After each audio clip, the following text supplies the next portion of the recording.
ቁጠባን ባህለው አድርገው የስኬት ጉዞውን ሲጀምሩ እኛ ደግሞ ለቁጠባው እሴት ጨምረን አብረኖት እንተጋለን። ለላቀ ቁጠባው የላቀ ወለድ ይገባዎታል። የብርሃን ባንክ የላቀ ቁጠባ ሂሳብ ወይም ፕሪሚየም ሴቪንግ አገልግሎት ደንበኞች ቁጠባቸው እየጨመረ ሲሄድ ባንኩ ጠቀም ያለ ወለድ የሚከፍልበት ልዩ የቁጠባ ሂሳብ አይነት ነው።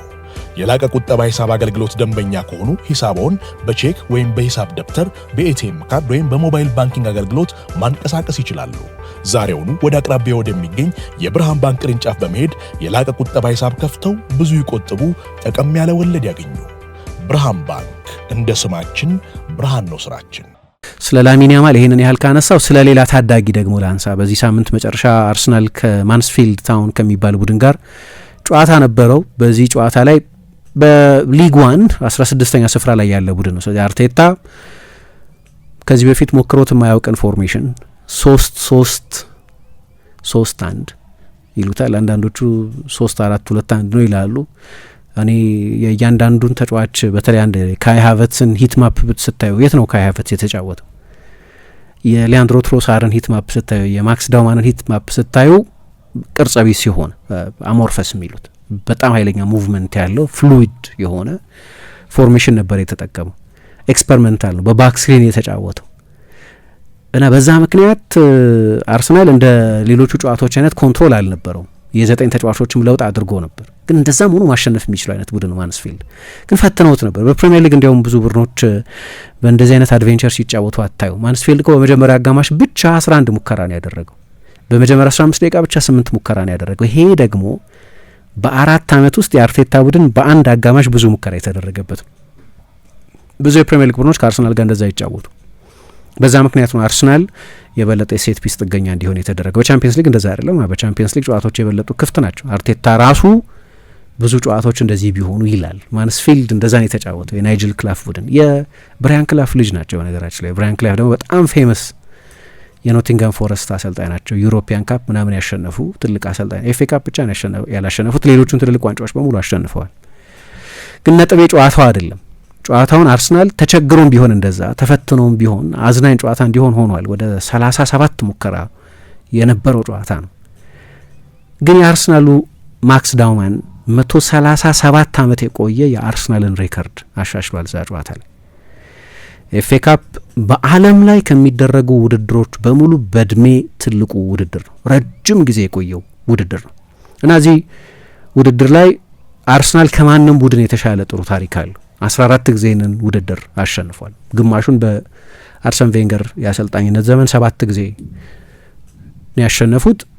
ውድድሩ ግን በጠቅላላው ከ1889 ጀምሮ ነው መደረግ የጀመረው። ስለዚህ ወደ 140 ምናምን አመት አካባቢ የቆየ ውድድር ነው አርሰናል ሲሳተፍበት ማለት ነው። ውድድሩ ግን 1860ዎቹ ላይ ነው የጀመረው። አርሰናል ከ137 ዓመት በፊት ኤግዛክት ለመሆን 137 ዓመት በፊት የመጀመሪያ ጨዋታውን ያደረገው ሮያል አርሰናል ይባል በነበረበት ጊዜ ማለት ነው። ስንት ተጫዋች ተጠቅሟል አርሰናል በዚህ ሁሉ ዘመን? ማንም ግን በሱ እድሜ ትንሽ ሆኖ የተጫወተ ተጫዋች አልነበረም። ስለዚህ በአርሰናል ታሪክ ማክስ ዳውማን በቀደም ሲሰለፍ በማንስፊልድ ስቴዲየም በእድሜ አርሰናል ትንሹ የኤፍ ኤ ካፕ ተጫዋች ነው የነበረው። አርሰናል ትልቁ የኤፍ ኤ ካፕ ቡድን ነው እንዳነሳሁት በታሪክ። ከዛ ደግሞ የተጫወተበት ሜዳ በፕሪሚየር ሊግ የምታዩት አይነት ሜዳ አይደለም። በእንግሊዝ 3ኛ ዲቪዚዮን አካባቢ የምታዩበት አይነት ጥራት ያለው ፒች፣ ኢማኩሌት የሆነ የተዋጣለት ፒች አልነበረም። አስቸጋሪ ነው። በእርግጥ አንዳንድ ሰዎች በምን ራሽናላይዝ ለማድረግ ይሞክራሉ። እንዲያውም ለዳውማንና ለማርለን ሳልሞን አይነት ተጫዋቾች ይሻላል እኮ ምክንያቱም እነሱ ብዙ ጊዜ በታችኞቹ የዕድሜ እርከን ውድድሮች ላይ እንዲህ አይነት ሜዳዎች ያጋጥሟቸዋል። ስለዚህ ለእንደዚህ አይነት ሜዳ እንዲያውም እንግዳ ከሆኑ ሲኒየር ፕሮዎቹ ናቸው እንግዶቹ የሚሆኑት፣ ትልልቆቹ ተጫዋቾች ናቸው እንግዶቹ የሚሆኑት። ምክንያቱም የፕሪሚየር ሊግና የቻምፒየንስ ሊግ ሜዳዎች በየትኛው ሜዳ ይሁን ፒቹ በጣም ጥራት ያለው ስለሆነ ከረጅም ጊዜ በኋላ ወደ እንደዚህ አይነት ሜዳ ሲመጡ ስለዚህ ለነዳውማን ይቀላል የሚሉም አሉ። አንድ ሎጂክ ነው ይሄ። ግን በጨዋታው ላይ የሚገርም ብቃት ነው ያሳየው። ማመን አትችሉም። ገና 16 ዓመቱ ብቻ መሆኑ 16 ዓመቱ ደግሞ የሆነው ይሄኛው አዲስ ዓመት ከመግባቱ የመጨረሻ ዋዜማ ላይ የኒው ኢርስ ኢቭ የአዲስ ዓመት ዋዜማ ላይ ነው 16 ዓመት የሆነው። በጨዋታው ላይ ጎል ማስቆጠር ነበረበት። ግን ከሁሉም የአርሰናል ተጫዋቾች በላይ ብዙ የጎል እድሎች የፈጠረው ከሁሉም የአርሰናል ተጫዋቾች በላይ በተጋጣሚ ቡድን የፍጹም ቅጣት ምት ሳጥን ውስጥ ብዙ ኳስ የነካው 13 ጊዜ ነው በተጋጣሚ ቡድን የፍጹም ቅጣት ምት ሳጥን ውስጥ ኳስ የነካው። እረዳለሁ ማንስፊልድ መሆኑ ግን መርሳት የሌለባቸው 16 ዓመቱ ነው ማክስ ዳውማን። የአደልት እግር ኳስ ላይ የመጣ ህፃን ልጅ ነው፣ ትንሽ ልጅ ነው። በኋላ አርሰናል በቤሪቼዜ ጎል አማካይነት አሸነፈ። 16 ዓመት ከ66 ቀን ነበር እድሜው። ስለዚህ ከ2 ወር በፊት ነው 16 ዓመት የሆኑ። እንደምታውቁት በፕሪሚየር ሊግ በዚህኛው የውድድር ዘመን ገና በ15 ዓመቱ ሚኬል አርቴታ ከሊድስ ዩናይትድ ጋር በነበረ ጨዋታ አሰልፎት ነበር። ሪካርድ አይደለም፣ አይ ቲንክ ሪካርዱ ሌላ 15 ዓመት ተጫዋች ኤታን ዋኔሪን በ2022 ከብሬንፎርድ ጋር በነበረ ጨዋታ አርቴታ ባጫወተው ጊዜ ነው። ከዛ ከብራይተን ጋር በነበረው ጨዋታም እንደዚሁ በትንሽ እድሜው ለአርሰናል የተጫወተ ተጫዋች ሆነ። በሊግ ካፕ በየጊዜው ሬከርዶች የሚያሻሽል ተጫዋች ነው። እንደው አንዳንድ ጊዜ ልክ እንደዚህ በዚህ እድሜ ያሉ ተጫዋቾች ብቅ ሲሉ በጣም መጠንቀቅ የምትፈልጉት አንደኛው ነገር ከገናና ስሞች ጋር ማነጻጸር ነው። ይሄ ተጫዋች እኮ ሊዮኔል ሜሲን ይመስላል ማለት ጥሩ አይደለም ለልጁ ይባላል አይደለም፣ የማይገባ ንጽጽር ስለሚሆን። አርቴታ ግን ከሊዮኔል ሜሲ ጋር አነጻጽሮታል። እንደ አጋጣሚ ሆኖ አርቴታ ሊዮኔል ሜሲን በማክስ ዳውማን እድሜ የማየት እድል ነበር፣ የባርሴሎና አካዳሚ ውስጥ ስለነበር ተመሳሳይ ምልክቶችን ያለው በጠባብ ስፔስ የሚጫወትበት ሁኔታ፣ ከኳስ ጋር ግላይድ እያደረገ የባላጋራ ቡድን ተጫዋቾችን ድሪብል እያደረገ የሚያልፍበት ሁኔታ፣ በዛ እድሜው ያልተለመደ ብስለቱ ከሜሲ ጋር ይመሳሰላል ብሎ ያደንቀዋል። ብዙ ጊዜ እንዲሁም አሰልጣኞች ከሜሲ ጋር እኮ የሚነጻጸር ተጫዋች ምናምን ሲባል ነገሩን ማብረድ የሚፈልጉት እነሱ ናቸው። ግን ልክ ቻቪ መጀመሪያ አካባቢ ላሚን ያማልን ከሜሲ ጋር ለማነጻጸር እንዳላመነታው አይነት ሚኬል አርቴታም ይሄንን ልጅ ከሜሲ ጋር ለማነጻጸር ሲያመነታ አላየሁም። ፕሮቴክት ማድረግ የሚያስፈልግ ይመስለኛል ከእንደዚህ አይነት በጣም የተለጠጠ ንጽጽር። ግን የምናገኘው መልእክት ደግሞ ሚኬል አርቴታ እዚህ ተጫዋች ላይ ያለውን በራስ መተማመን ነው እና በጨዋታው ላይ በጣም አስደናቂ ነበር። መርሳት የሌለብን አንደኛው ነጥብ ደግሞ ከ4 ወር ጉዳት በኋላ ነው የተመለሰው። ስላቪያ ፕራግን አርሰናል በኦክቶበር በገጠመበት ጊዜ እዛ ጨዋታ ላይ ነው ለመጨረሻ ጊዜ ለአርሰናል ዋናው ቡድን የተጫወተው። ሰሞኑን ለ23 ዓመት በታች ቡድኑ ጥቂት ጨዋታዎችን ማድረግ ጀምሮ ነበር። አንዳንድ ጨዋታዎችን 45 ደቂቃ፣ አንዳንድ ጨዋታዎችን እየተቀየረ እየገባ ግን ለ4 ወር ያህል በጉዳት ምክንያት በእግር ኳስ ተጫዋችነቱ በዚህ አጭር እግር ኳስ ተጫዋችነት ህይወት ውስጥ የመጀመሪያው ጉዳት ገጥሞት ነበር። ከዛ ጉዳትም ተመልሶ ነው የመጣው እና ሌላ አይነት ኃላፊነት ነው ደግሞ የተሰጠው። በአዲስ ሲስተም ነው የተጫወተው። ሚኬል አርቴታ አርብ ዕለት በነበረው ከጨዋታው በኋላ በነበረው ፖስት ማች ፕሬስ ኮንፈረንስ እንደተናገረው አንድ ቀን ለ10 ደቂቃ ብቻ ነው በዚህ ሴታፕ ልምምድ ያደረግነው የሚል አስተያየት ሲሰጥ ነበር። ግን ጨዋታው ሲያልቅ ከሁሉም የአርሰናል ተጫዋቾች በላይ ብዙ ሙከራ ያደረገው፣ ከሁሉም የአርሰናል ተጫዋቾች በላይ ብዙ ድሪብል ያደረገው፣ በመከላከልም ቢሆን ከሁሉም የአርሰናል ተጫዋቾች በላይ ብዙ ኳስ ሪከቨር ያደረገው ተጫዋች ነበር። እንዲያውም እዛ ጨዋታ ላይ ክርስቲያን ኖጋርድ ብቸኛው የአማካይ ተከላካይ ሆኖ አይደል የተጫወተው። ስለዚህ ፕሮቴክሽን ያስፈልገው ነበር፣ የሚያግዘው ሰው ያስፈልግ ነበር። በ1-6 ነው የተጫወተው። 7 አውት ኤንድ አውት የማጥቃት ተጫዋቾች የተጠቀመው። ስለዚህ የበለጠ የመከላከል ትጋት ያለው የማጥቃት ተጫዋች ያስፈልግ ነበር። የእሱን ያህል ብዙ ዱዌል ያሸነፈ፣ የእሱን ያህል ብዙ ኳስ ሪከቨሪ ያደረገ፣ የእሱን ያህል በዲፌንሲቭ ሰርድ ብዙ ኳስ የቀማ ተጫዋች አልነበረም። ስለዚህ 2 ገጽ ያለው ብቃት ነው የተጫዋች ያሳየው። ግን አልጨረስንም። ስለ ማክስ ዳውማን ስለ አርሰናሉ አስደናቂ ታዳጊ እያነሳን ነበር።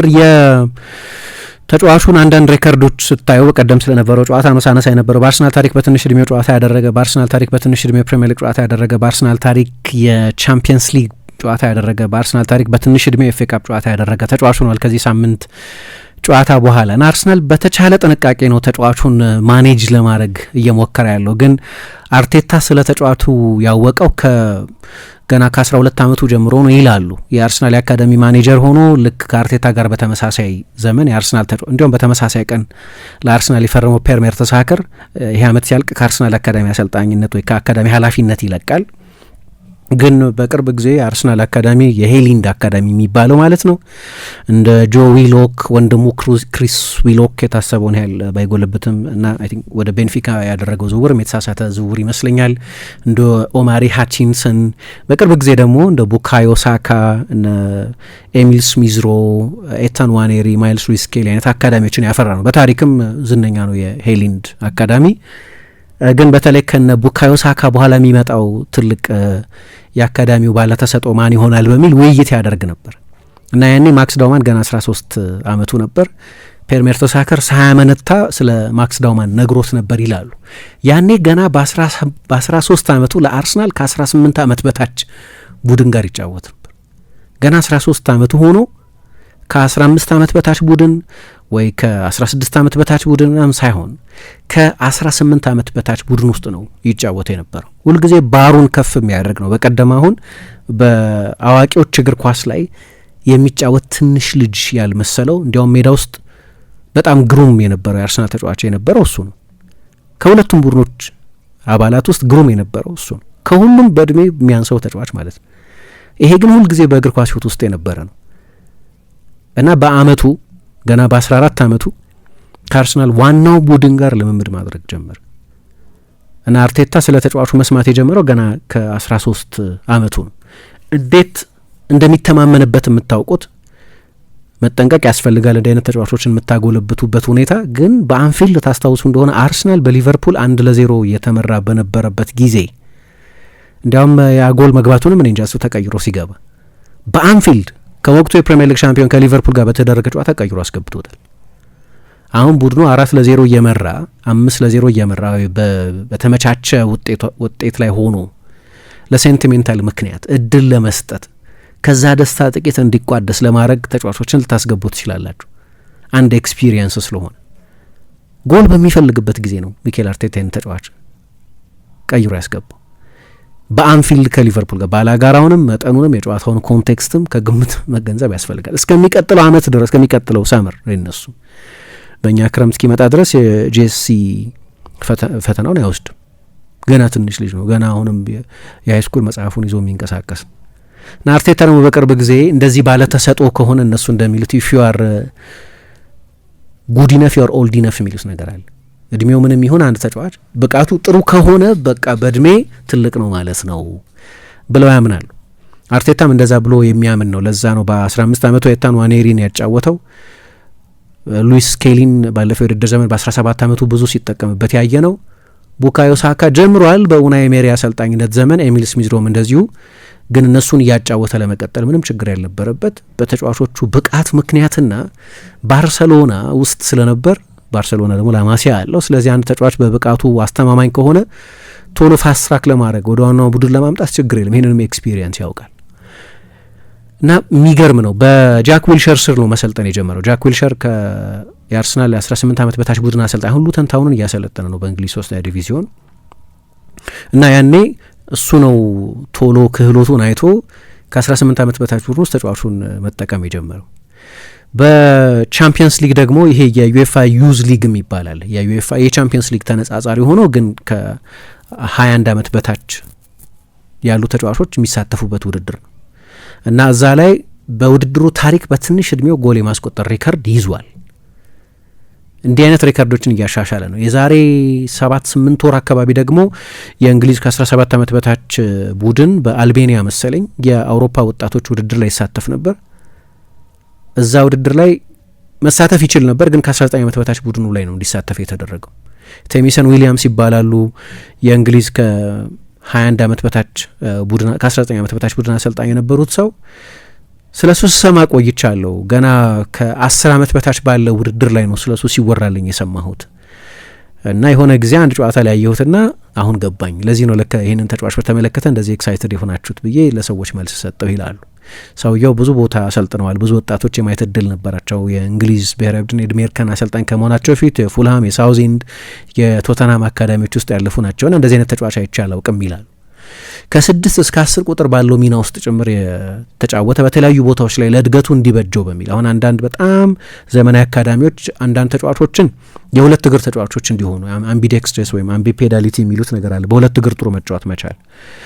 አንዳንዶቹን ተጫዋቾች ደግሞ ዩኒቨርሳሊስት ተጫዋቾች ማድረግ ይፈልጋል። 4-5 ቦታ ማጫወት እና እያንዳንዱ ቦታ የሚጠይቀውን ታክቲካዊ ኃላፊነት መረዳት። ይሄኛውንም ልጅ እንደዛ ነው ያደረጉት። ከ6 እስከ 10 ቁጥር ባለው ቦታ ሲጫወት አሁን በቀደም ከክርስቲያን ኖጋርድ አጠገብ ብዙ ቦታ አየ ነው። ግን የቱ ጋር ነው የተጫወተው? ሂትማፑን ስታዩት ከጫፍ እስከ ጫፍ ነው የተጫወተው። እያንዳንዱን የሜዳ ሳር ረግጦ ነው የተጫወተው እና ምናልባት የኮቺንግ ውጤትም ሳይሆን አይቀርም። የሚገርመው ሴንተር ባክ ሁሉ ሆኖ አጫውተውት ያውቃሉ። የመሀል ተከላካይ አድርገው አጫውተውት የመሀል ተከላካይ ሆኖ ከ30 እስከ 40 ጎሎች ያስቆጥር፣ ከዛም ጋር የሚቀራረቡ አሲስቶች ይሰጥ ነበር። በእርግጥ በአካዳሚ እግር ኳስ ውስጥ ያሉ ቁጥሮች በአካዳሚ እግር ኳስ ውስጥ ያሉ ቁጥሮች ተብሎ ነው መያዝ ያለባቸው። በአደልት እግር ኳስ ውስጥ የሚደገሙ አይደሉም። ምክንያቱም በአንድ ዓመት 60 ጎል ያስቆጠረ ተጫዋች ማለት አለ። ቺዶ ኦቢ የሚባለው አሁን ወደ ማንቸስተር ዩናይትድ የሄደው ተጫዋች ለምሳሌ በአርሰናል የዕድሜ እርከን ቡድኖች ውስጥ ያስቆጠረ የነበረው መጠን በዋና ቡድን ሊደገም የሚችል አይደለም። ግን ቢሆንም በጣም አስገራሚ ነው አይደለም? የመሀል ተከላካይ ሁሉ ሆኖ ተጫውቶ ያውቃል። ይሄ የሚነግረን ነገር አንደኛ በዛ መንገድ እንዲጎለብት ማድረጋቸው የተለያዩ ቦታዎች ላይ የተለያዩ ታክቲካል አሳይመንቶች እየተወጣ እንዲጫወት እንዲያድግ መፈለጋቸውን የሚያሳይ ነው። ሁለተኛው ግን ተጫዋቹ የተለያዩ ኃላፊነቶችን መውሰድ ይችላል የሚል መተማመን በአርሰናል የአካዳሚ አሰልጣኞች በኩል እንዳለ የሚያሳይ ነው። አሁን ባለፈው የውድድር ዘመን ከ18 ዓመት በታች ፕሪሚየር ሊግ አለ እንግሊዝ ውስጥ የሚደረግ 6819 ሜትር ኳስ ይዞ ተጉዟል እና በዲቪዚዮኑ አንደኛ ነው። ረጅም ሰዓት ከኳስ ጋር ትራቭል ማድረግ አንዱ ትልቁ ችሎታው ከኳስ ጋር ብዙ ርቀት የመሄድ ችሎታው ነው። 9 ጨዋታ በጉዳት ጭምር አልፎት የእሱን ያህል ብዙ ጊዜ ከኳስ ጋር ሜዳ ከቨር ያደረገ ተጫዋች የለም። ለአርሰናል ዋናው ቡድን ደግሞ እየተጫወተ 2 የፍጹም ቅጣት ምቶች አስገኝቷል። ይሄ ደግሞ አንዳንድ ጊዜ መትቼው ብቻ ጥፋት ሰርቼ ፋውል ሰርቼ ብቻ ነው የማስቆመው ብለው የሚያምኑ ተጫዋቾች እንዳሉ የሚያሳይ ነው። ከሊድስ ጋር ታስታውሳላችሁ ተቀይሮ ገብቶ ጥፋት ተሰራበት የፍጹም ቅጣት ምት። በፕሪሲዝን ደግሞ ከኒውካስል ጋር ጆኤሊንተን መሰለኝ ጥፋት እንዲሰራበት ያስገደደው። አሁን እንግዲህ አንዱ ፍርሃቱ ምንድን ነው? ሚኬል አርቴታ እንዲህ አይነት ታርጌት ይሆናል። የሆነ ጊዜ ቡካዮ ሳካ ታርጌትድ ነበር እና ሳካ ላይ አንዱ የሰሩት ነገር የቱጋ ነው ድሪብል ማድረግ ያለበት የቱጋ ነው ፓስ ማድረግ ያለበት ብዙ ይመታ ስለነበር የሳካ ላይ ብዙ ጥፋት የሚሰራበት ተጫዋች አልነበረም። በተለይ ሄቪ ኮንታክት የሚባለው ኮንታክት ማይቀር ነው ግን ሄቪ ኮንታክት ተጫዋቾችን ለረጅም ጊዜ ከሜዳ ሊያስቀር የሚችል ምናልባት እንደ ማክስ ዳውማን አይነቱን ደግሞ ተጫዋች የእግር ኳስ ሕይወቱን በጣም ትልቅ አደጋ ውስጥ ሊከት የሚችል ቻሌንጅ እንዳይኖር ግን እሱ ላይ ማስተማር ያስፈልጋል እና በጣም ልዩ ተሰጥኦ ነው። ባለፈው ቅድም እንዳነሳሁት ከ19 ዓመት በታች ለእንግሊዝ ብሔራዊ ቡድን ሲጫወት በአጠቃላይ በውድድሩ ሁሉ ከእንግሊዝ ብቻ ሳይሆን በውድድሩ ሁሉ በእድሜ ትንሹ ተጫዋች የነበረው እሱ ነው። ግን ፕሪሲዝን ላይ ብዙ አውርተንለት ነበር አይደለም? ከሚላን ጋር 25 ደቂቃ ተጫወተ፣ ከኒውካስል ጋር ግማሽ ሰዓት ተጫወተ እና በእነዚህ 2 ጨዋታዎች ብቻ ስለ ባለ ልዩ ተሰጥኦ እያወራን እንደሆነ መገንዘብ ችለን ነበር። እንዲያውም ጌዲዮን ዘላለምን ታስታውሱት እንደሆነ የአርሰናል ተጫዋች ሆኖ በፕሪሲዝን ጨዋታዎች ነበር ከፍተኛ ትኩረት አግኝቶ የነበረው። አንዳንዴ የተጫዋቾች እድገት ሁልጊዜ ሊኒየር አይደለም፣ ምልክቶችና ነበር። ጌዲዮን ዘላለም ያ ክህሎት ነበረው። ቬንገር ጡንቻ መጨመር ያለበት ስትሬንግዝ መጨመር ያለበት ግን ችሎታውን በተመለከተ ኳስ ከእግሮቹ መሀል ፈልቅቆ መውሰድ ያስቸግራልና ይሉ ነበር። ትልቅ ተስፋ ነበራቸው። በኋላ ግን ያው ጉዳቶቹ ተደጋገሙበት፣ እድለኛ አልሆነም፣ እንደዚህ ጠፋ። ስለዚህ ሊኒየር አይደለም። የሆነ ተጫዋች በቃ የሆነ ቦታ ይደርሳል ማለት በጣም በጥንቃቄ ካልተያዘ በስተቀር የዛ ተጫዋች የእግር ኳስ ሕይወት የመጥፋት አደጋም ሊያጋጥም ይችላል። ግን በተለይ ሜንታሊቲውን በተመለከተ በጣም ጠንካራ ሜንታሊቲ ነው ያለው ይላል አርቴታ። ትልቅ የእግር ኳስ አይኪው ያለው፣ ስለ ጨዋታ ያለው ግንዛቤ በጣም አስደናቂ፣ ባለተሰጥኦ የተሰጠው ሀብታም መሆኑ ብቻ ሳይሆን ግን በክህሎቱም ግሩም ነው። አሁን ቅድም የአውሮፓ ዋንጫው ላይ ከ19 ዓመት በታች ለእንግሊዝ ብሔራዊ ቡድን ሲጫወት የሚገርም ጎል ቼክ ሪፐብሊክ ላይ ከማይመስል አንግል አስቆጥሮ ነበር። ለአሌሃንድሮ ጎሜዝ ለሚባል ልጅም 2ኛው ጎል ሲቆጠር የሚደንቅ አሲስት ሰጥቶ ነበር። ለ3ኛውና ለ4ኛው ጎልም 4-2 ነው ያሸነፉት። ለሁለቱም ተጨማሪ ጎሎች መቆጠር የመጨረሻ ኳስ ያቀበለው ተጫዋች እሱ ነው። ስለዚህ 4ቱም ጎሎች ላይ ኮንትሪቢሽን ነበረው ማለት ነው እና በቀደምም ጎል አለማስቆጠሩ እድለኛ አይደለም። ግብ ጠባቂው ራሱ ተሳስቶ የሰጠውን ኳስ 2 አጋጣሚዎች ላይ ትልልቅ እድሎች አግኝቶ ነበር። አሲስት አለመስጠቱም እድለኛ አይደለም። ጋብሪኤል ጄሱስ ኳሱን አልጨረሰውም እንጂ የሚደንቅ የጎል እድልም ለጋብሪኤል ጄሱስ ፈጥሮ ነበር። በጣም ኤክሰፕሽናል ተጫዋች ነው፣ ምንም ጥያቄ የለውም።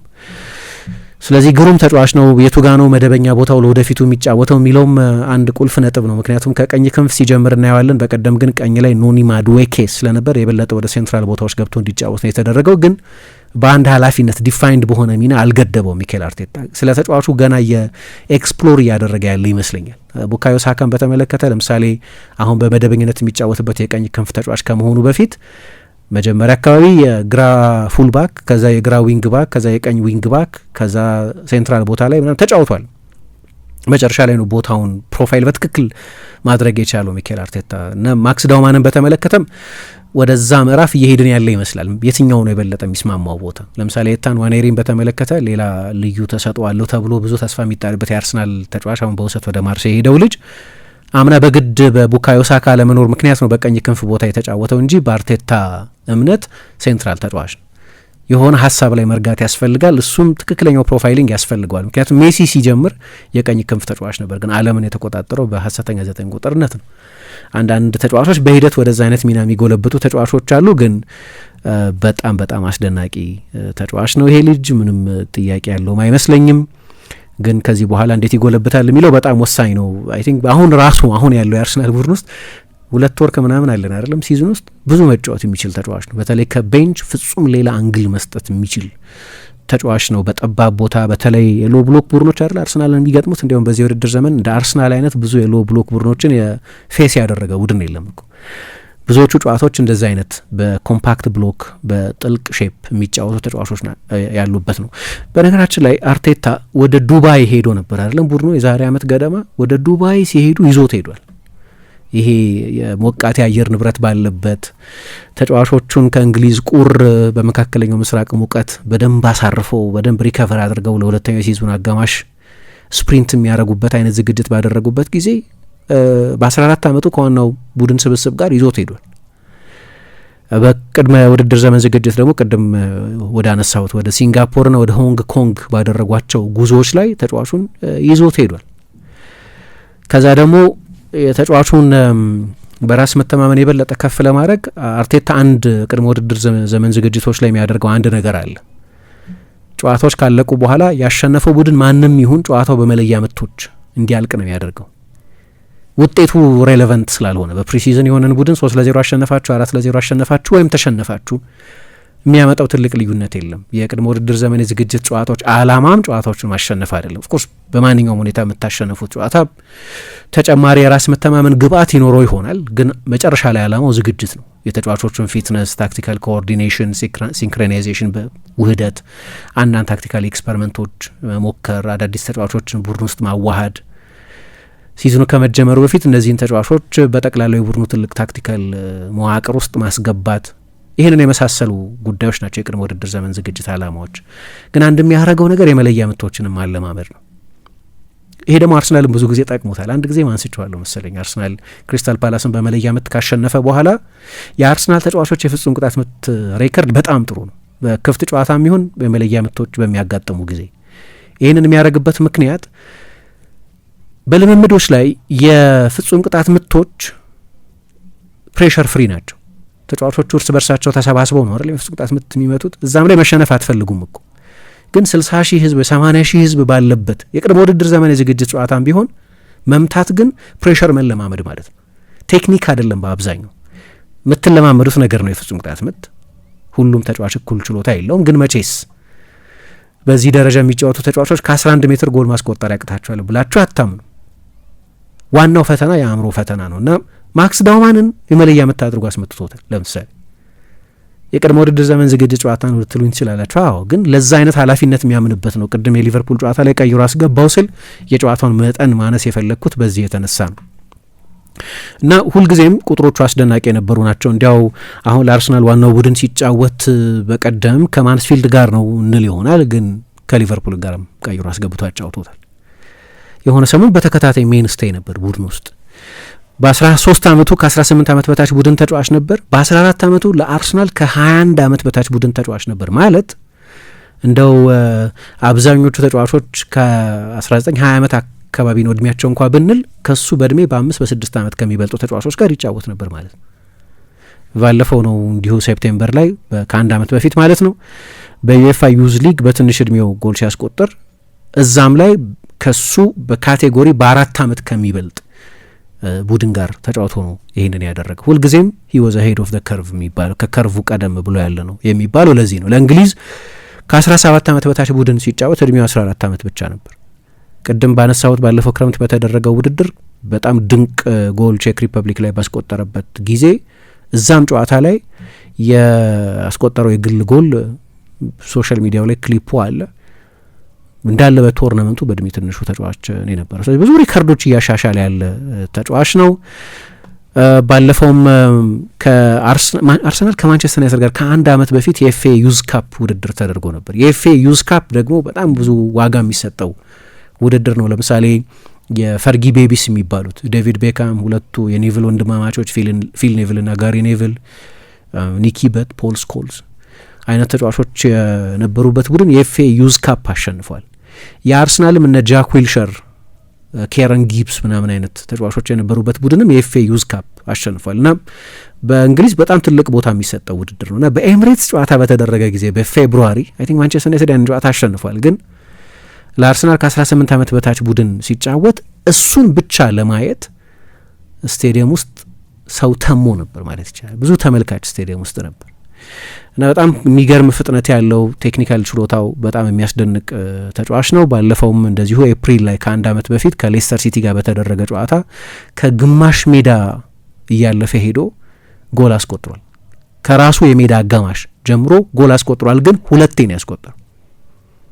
አንዳንድ ተጫዋቾች በአንድ ቶርናመንት ይህንን ሲያደርጉ እናያለን። ማራዶና እንግሊዝና ቤልጅየም ላይ እንደዛ አድርጓል መሰለኝ፣ ሩብ ፍጻሜና ግማሽ ፍጻሜ ላይ 86። ግን በአንድ ጨዋታ ሁለት ጊዜ ማድረግ ግን አስደናቂ ነው። በአንድ ጨዋታ ሁለት ጊዜ ከራሱ የሜዳ አጋማሽ ድሪብል እያደረገ ሄዶ ጎል ያስቆጠረ ተጫዋች ነው። ከፔዤ ጋር በነበረ አንድ ጨዋታ ደግሞ ባለፈው ኦክቶበር በተደረገ ጨዋታ ደግሞ ይሄ ከአንድ ዓመት በፊት የነበረ 1 ዓመት ከ6 ወር አካባቢ ሆኗል ማለት ነው። እዛም ጨዋታ ላይ ተቀይሮ ገብቶ ወዲያው እንደገባ ከፔዤ ጋር በነበረ ጨዋታ ጥፋት ተሰርቶበት የቅጣት ምት አሰጥቷል። ሁለተኛው አጋማሽ ላይ እንዲሁ በተመሳሳይ ድሪብል የሆነ ትሬድማርክ አይነት አጫወት አለው። እያጠበበ ይገባል። ሙቭመንቱ የሚገርም ነው። አጂሊቲው አስደናቂ ነው። ስለዚህ መቆጣጠር በጣም ያስቸግራል። ሁልጊዜም ከእድሜው አድቫንስድ የሆነ ተጫዋች ነው ይባላል እና ባለፈው የውድድር ዘመን ለአርሰናል ከ18 ዓመት በታች ቡድን እድሜው ገና 14 ዓመት ሆኖ በመጨረሻዎቹ ጨዋታዎች በ7 ጨዋታዎች 14 ጎሎች አስቆጥሯል። እንዳልኩት የአካዳሚ እግር ኳስ ልክ ነው፣ ሌላ አይነት ነው። የአደልት እግር ኳስ ሌላ አይነት ነው። የሚፈልገው ስትሬንግዝ አለ። ለምሳሌ ሚኬል አርቴታ በኤታን ዋኔሪ ክህሎት ላይ ጥያቄ ያለው አይመስለኝም፣ ጥርጣሬም ያለው አይመስለኝም። የሚመስለኝ ግን ለምሳሌ ኦደጋርድ ላይ የምናየው ፊዚካል ኢንቴንሲቲ አለ አይደለም፣ በፕሬሲንግ የአርሰናል የፕሬሲንግ መሪ እሱ ነው። አርሰናል ፕሬስ በሚያደርግበት ጊዜ በ4-4-2 ነው ፕሬስ የሚያደርገው። የቡድኑ አንደኛው 8 ቁጥር ኦደጋርድ ነው። ኦደጋርድ ከሴንተር ፎርዋርዱ ጋር ከቡድኑ ሌላኛው 9 ቁጥር ጋር ሆኖ ፈርስት ላይን ኦፍ ዲፌንስ የሚባለው እሱ ነው። ያ ደግሞ እንደ ኦደጋርድ አይነት በጨዋታ ውስጥ 13 ኪሎ ሜትር መሮጥ፣ በሪፒቲሽን የሃይ ኢንቴንሲቲ ሩጫዎችን መደጋገም መቻል፣ አንዴ ሁለቴ ማድረግ ብቻ ሳይሆን አርሰናል ኳስ ባጣ ጊዜ በሙሉ ያንን ከፍተኛ አካላዊ ብርታት የሚጠይቅን የፕሬሲንግ ድሪል መወጣት ይፈልጋል። አሁን ኤታን ዋኔሪ ከኳስ ጋር በጣም አስደናቂ ነው። እንደውም ከኦደጋርድ የበለጠ ከሳጥን ይመታል፣ አንዳንድ ትልቅ ሪስኮች ይወስዳል። ግን ከኳስ ውጭ ተመሳሳይ ኢንቴንሲቲ የለው። ለአርቴታ አርሰናል መጫወት ደግሞ ሁለቱንም ይፈልጋል። እንደ ኤዜ አይነቱ ተጫዋች እኮ ከኳስ ውጭ ባሳየው ምንድነው ድክመት ምክንያት አርቴታ ስለማይደራደር በዛ ጉዳይ ላይ እኔ ጥቂት ሉዝ መሆን ያለበት እላለሁ። ያንን ጉዳይ በተመለከተ ግን ለጊዜው ቡድኑ ስታርለስ ሲስተም ነው። አንድ ትልቅ ኮከብ የለውም። ለምሳሌ ሜሲ ካላችሁ፣ ሮናልዶ ካላችሁ፣ ኔይማር ወይም ባፔ ካሏችሁ ለአንዱ ተጫዋች የተለየ ከመከላከል ኃላፊነት ነጻ የማድረግ እድል ልትሰጡ ትችላላችሁ። ግን አርሰናል ለዚህ አይነት ቡድን አይደለም። ደህና ስም ያላቸው ተጫዋቾች አሉ እንጂ በጣም ግሎባል ስታር ያለው አይመስለኝም ይሄኛው የአርሰናል ቡድን። ስለዚህ ሁሉም ተጫዋች 11ዱ መከላከል አለበት ማለት ነው። ስለዚህ ዳውማንም ያንን መልመድ አለበት 90 ደቂቃ የሚጫወት ከሆነ በአዋቂዎች ደረጃ በሚደረግ በፕሪሚየር ሊግ በቻምፒየንስ ሊግ ደረጃ በሚደረግ ውድድር ላይ ለዛ ዝግጁ መሆን ይጠይቃል። ኤታን ዋኔሪ አንደኛው ሴንትራል ቦታ ላይ እንደ ልብ ማይጫወትበት ምክንያት የነበረው እሱ ነው። ቴክኒካዊ ችሎታ አይመስለኝም። በቴክኒክ በጣም ሀብታም ተጫዋች እንደሆነ ማወቅ ማስተዋል ስለሚቻል፣ ስለዚህ ያንን ሽግግር መሸጋገር አለበት። ጊዜ የሚፈልግ ሊሆን ይችላል። ግን በአንዳንድ ምልክቶች ላይ እንዳየ ነው። ለምሳሌ ከኒውካስል ጋር በነበረው ጨዋታ ማን ነው ፋውል የሰራበት? እሱን መቆጣጠር ያቃተው ጆኤሊንተን። በእኔ ግምት በፕሪሚየር ሊግ ከሁሉም የፕሪሚየር ሊግ ተጫዋቾች በላይ ፊዚካል የሆነው ተጫዋች ጆኤሊንተን። ስለዚህ ጆኤሊንተንን ማስቸገር ከቻለ ብዙዎቹን የፕሪሚየር ሊግ ተጫዋቾች ማስቸገር ይችላል ማለት ነው። ያው የፕሪሲዝን ጨዋታ ነው፣ እሱም አንድ ኮንቴክስት ነው። አርሰናል ደግሞ በዚህ በአካዳሚው ላይ በተለይ የሆነ ጊዜ ቬንገር የበለጠ የደች አይነት የአያክስ ተጫዋቾች የሚያጎለበትበት ሜቢ ባርሴሎናን በሚያጎለበትበት ቴክኒካል ፕሮፋይል ነው ተጫዋቾች የሚያጎለበቱ። ስለዚህ ብዙ ጊዜ ከዛ አካዳሚ የሚወጡ ተጫዋቾች የቴክኒካዊ ችሎታ አይደለም ችግራቸው። አንድሪያስ ዮንከር የሚባሉ ሆላንዳዊ አሰልጣኝ እኮ የአርሰናል የቴክኒክ የአካዳሚ ማኔጀር ሆኖ ሰርተዋል። ሰውየው የቫንሃል ምክትል የነበሩ ናቸው። ቫንሃል ደግሞ ያ የ95 ቡድናቸው ብዙ ከዳሊ ብሊንድና ከፍራንክ ራይካርድ በስተቀር ከቫንደርሳር እስከ ፓትሪክ ክላይቨርት ድረስ በልጆች ባለድል የሆነ ነው። የዛ ስታፍ አባል የነበሩ ናቸው። አንድሪያስ ዮንከር ተጫዋቾችን እንዴት ማጎልበት እንደሚችሉ የሚያውቁ ናቸው። በእርግጥ አሁን የሉም እሳቸው፣ ግን እዛ አካዳሚ ውስጥ የሚሰራውን ስራ በተመለከተ ጥቂት ምስል ልሰጣችሁ ነው። በዛ ደግሞ በአካዳሚ ውስጥ ተጨማሪ ኢንተርናሽናል ተጫዋቾችን ማምጣት ጀምረዋል። እንደ ቡድን ውጤቱ ያን ያህል ጥሩ አይደለም። የአካዳሚው ቡድን ወጣት ተጫዋቾች እያጎለበተ ቢሆንም ግን የበለጠ ምንድነው ኤክሰለንሱን ከፍ ለማድረግ እየሞከረ ያለ ነው አርሰናል በአካዳሚ እግር ኳስ ውስጥ በዛ ውስጥ እያለፈ ያለ ተጫዋች ነው። ስለዚህ ብዙ ተስፋ አለ። በቀደም ያየነው ጨዋታ ላይ ተጨማሪ ምልክት ሰጥቷል። እረዳለሁ የጨዋታው መጠን ከእንግሊዝ 3ኛ ዲቪዚዮን ቡድን ጋር ከ3ኛ ዲቪዚዮን 16ኛ ካለ ቡድን ጋር ነው የተጫወተው። ግን የራሱ አስቸጋሪነት ነበር። የዚህኛው ሳምንት የኤፍኤ ካፕ ጨዋታዎች የነገሩን አንደኛው ነገር ትልልቆቹ የፕሪሚየር ሊግ ቡድኖች ሰፊ ስኳድ ስላላቸው ማሸነፋቸው አይቀርም። ግን ፖርት ቬል ሰንደርላንድን ሲያሸንፍ አየን። ቼልሲ በሬክሳም ተፈተነ። ወደ ተጨማሪ ሰዓት ሄዶ ነበር። በ10 ተጫዋች የተጫወተው ሬክሳም ሪያን ሬኖልድስ የሚባለው አክተር ሼር ሆልደር ነው። ያው ብዙ ትኩረት አግኝቶ ነበር እሱም። አርሰናል በማንስፊልድ ተቸገረ። ከሜዳው ውጪ ሲሆን በተለይ እነዚህ ጨዋታዎች ቀላል ጨዋታዎች ናቸው ማለት አይደለም። ከዛ ደግሞ አርቴታ እንዳለው 10 የኳሱ ይነጥር ነበር፣ ሜዳው በጣም አስቸጋሪ ነበር የሚል አስተያየት ስለሆነ የሰጠው። ስለዚህ በጠባብ ቦታ ያለው ኮንትሮል፣ ባላንሱን የሚጠብቅበት ሁኔታ፣ አቅጣጫ የሚቀይርበት ቅልጥፍናው፣ ከዛ ደግሞ ይሄ ስቶፕ ስታር ቆሞ ከዛ ደግሞ ኳስ ድንገት ባላንስ ካሳተ በኋላ የሚያልፍበት የቦዲ ማኒፑሌሽን የሚባለው አቅጣጫውን የሚቀይርበት መንገድ በጣም አስደናቂ ነው። ከዛ ደግሞ የኳስ የቦል ምንድነው የቦል ስትራይኪንግ አቢሊቲ የሚሉታል ወደ ጎል ኳስ የሚመታበት ጥራትም በጣም አስደናቂ ነው። በቅርብ ጊዜ ዴክለር ራይስ በእንግሊዝ ምርጡ የ15 ዓመት ተጫዋች ብሏል። በቀደሙ ጨዋታ በኋላ ኤዜ ማይታመን ችሎታ ያለው ተጫዋች ነው የሚል አስተያየት ሰጥቷል። ብዙ ጊዜ አጥቂ ሆኖ ለማይጫወት ተጫዋች ከ18 ዓመት በታች ቡድን ውስጥ የተጫወተ በ25 ጨዋታ 30 የጎል ኮንትሪቢሽን የነበረው ተጫዋች ነው እና እስከሚቀጥለው አመት ዋዜማ ድረስ 16 ዓመት እንኳ አይሞላው ማለት ነው። ስለዚህ 17 ዓመት እንኳ አይሞላው ማለት ነው። በቅርብ ጊዜ ሬዮን ጋሞሃን እያየን ነበር በሊቨርፑል። በቀደምም ከወልቭስ ጋር በነበረውን ጨዋታ ተጨማሪ ደቂቃ ይገባዋል የሚያስብል አይነት ብቃት አሳይቶ ነበር። ይሄም ልጅ አሁን ተመሳሳይ አይነት ብቃት እያሳየ ያለ ነው። በአርሰናል በጣም ትልቅ ተስፋ አለ። ማክስ ዳውማንን በተመለከተ በቀደም ከ4 ወር ጉዳት ከተመለሰ በኋላ በጣም ግሩም ነበር። ቁጠባን ባህለው አድርገው የስኬት ጉዞውን ሲጀምሩ እኛ ደግሞ ለቁጠባው እሴት ጨምረን አብረኖት እንተጋለን። ለላቀ ቁጠባው የላቀ ወለድ ይገባዎታል። የብርሃን ባንክ የላቀ ቁጠባ ሂሳብ ወይም ፕሪሚየም ሴቪንግ አገልግሎት ደንበኞች ቁጠባቸው እየጨመረ ሲሄድ ባንኩ ጠቀም ያለ ወለድ የሚከፍልበት ልዩ የቁጠባ ሂሳብ አይነት ነው። የላቀ ቁጠባ ሂሳብ አገልግሎት ደንበኛ ከሆኑ ሂሳቦን በቼክ ወይም በሂሳብ ደብተር፣ በኤቲኤም ካርድ ወይም በሞባይል ባንኪንግ አገልግሎት ማንቀሳቀስ ይችላሉ። ዛሬውኑ ወደ አቅራቢያ ወደሚገኝ የብርሃን ባንክ ቅርንጫፍ በመሄድ የላቀ ቁጠባ ሂሳብ ከፍተው ብዙ ይቆጥቡ፣ ጠቀም ያለ ወለድ ያገኙ። ብርሃን ባንክ፣ እንደ ስማችን ብርሃን ነው ስራችን።